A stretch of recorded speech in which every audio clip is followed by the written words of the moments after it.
Good morning, ceramics. Today I'm going to teach you guys how to roll out a slab of clay. So this is important, especially if you guys are in person, you're going to be rolling out your clay, but it's also important for those of you that are at home to know how to roll out a slab of clay so that if you do take ceramics again, you will know how to do it because you will have to do it. So you guys are starting with 1.5 pounds of clay. First thing that you want to do is try and flatten it out a little bit. So I just use my hands to squeeze it. It makes it a little bit easier for when you're rolling it out. It's easier to start with something a little more flat than tall. You want to make sure, you pick it up, flip it over, just make sure it's not getting stuck. You don't have to do that a lot, but start by flattening it out. These are called slab sticks, and they're 2 pieces of wood, and they're the same thickness. Make sure that when you grab slab sticks that you make sure they are the same thickness, because if they are, one smaller than the other, then your clay is going to be a little lopsided. But what you want to do is place these on your mat, and you want to place them about 8-9 inches apart because we are making a mug and we want it to be a longer rectangle to start with so that we have enough space for our template to cut the mug out of. So you want to keep it kind of in a rectangle. You don't want to go in a big giant circle. It just makes it easier. And then you have a rolling pin. So regular old rolling pin. You kind of want to make sure that there aren't any pieces of clay that are dry on here, so no crusties, because they will kind of imprint. And you're going to start off by just rolling your clay.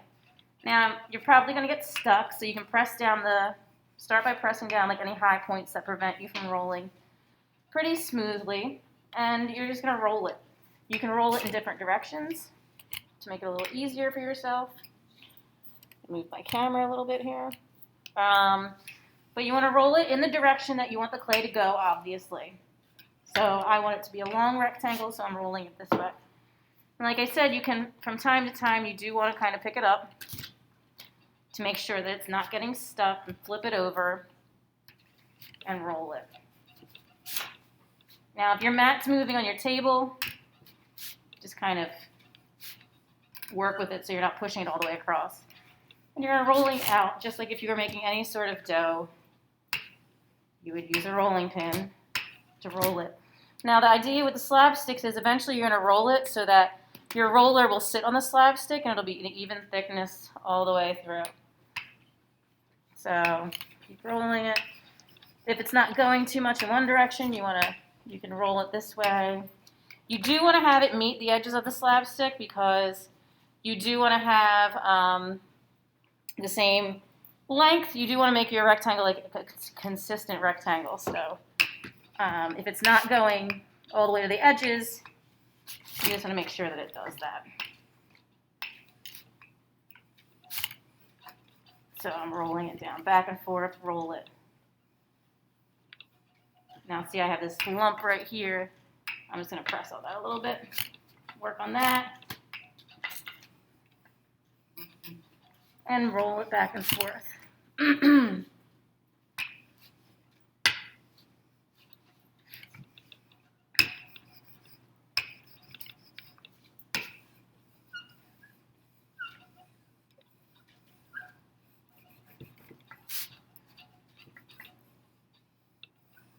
So I'm rolling a nice slab that's the even thickness all the way around. If I don't have these slab sticks right here and I just roll it out randomly, it's going to be all lopsided and wavy. So the slab sticks, you really need to use them. They make it very easy to ensure that you have an even thickness for your clay here.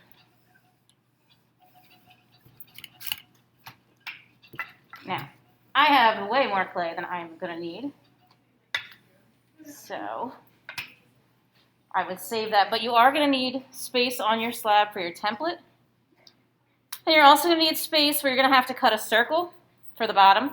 You're also going to need a space to cut a rectangle for your handle. So you do want to make sure that you have a big enough piece of clay that you can fit all of these things on here.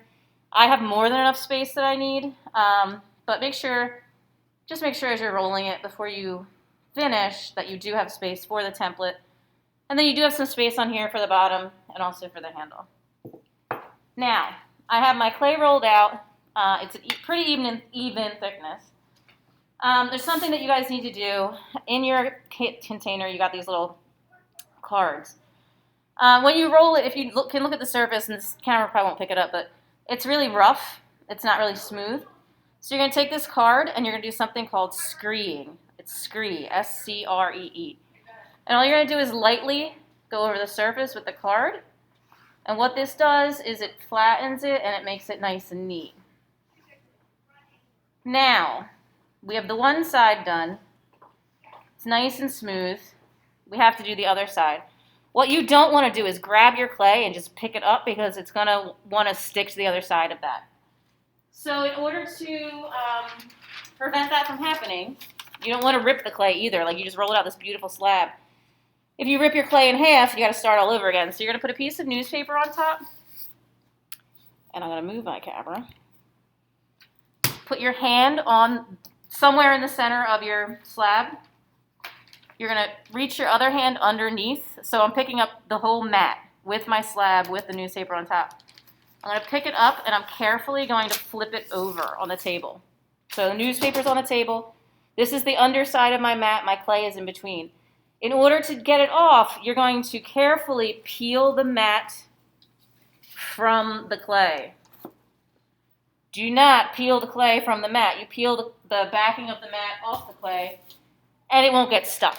So now I have the other side. I'm going to take my card, and I'm just going to scree the other side like this.